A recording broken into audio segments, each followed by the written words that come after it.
ભાઈ તરબૂચ લઈ લો, હાકર જેવા મીઠા છે હો ભાઈ. હાલો ભાઈ હાલો, હાકર જેવા મીઠા તરબૂચ લઈ જાવ ભાઈ. દેવા લેવાનું કાંઈ નથી અત્યારે. મારો છોકરો 60 સાલી જેવો છે, એને હાચીને થોડાક દી. મારા હસવાતા નથી ભાઈ, હું ગીરે મૂકીને આવું છું. પૈસા નો દે ને તો કાંઈ નહીં, પણ અહીંયા થોડાક દી કામ કરે ને તો કઈક બુદ્ધિ આવે. પૈસા નો દો તો હાલશે, મૂકતા જાવ કાંઈ વાંધો નહીં. જો સાંભળ ભાઈ, કેને એમ કરવાનું છે, જો કઈ ફરિયાદ એવી ને તો મારીને પાડી દેવાનો સૌ. આ શું છે? ઈ ટેટી છે, મૂકી દે. તો આ શું છે? આ ઈ તારા બાપનો તોલો મૂકી દે, રહેવા દે એડમિનિયાથી. આમાં કરે હું આય ઉભો રહે, હું કહું એટલું જ કરવાનું, બીજે ક્યાંય અટતો નહીં.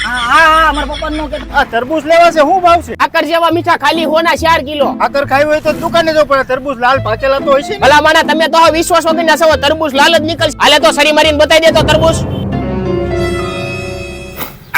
જો આ શેઠ, આ ગ્રાહક જોતા નથી. તારો ડોહો તું કોને બતાવસ? ગ્રાહક ક્યાં ગયા? આ હું તો અહીંયા તારો ડોહો આ શું કર્યું? કીધું તો આને સરી મારીને દેખાડ, મેં સરી મારીને બતાવ્યું એને.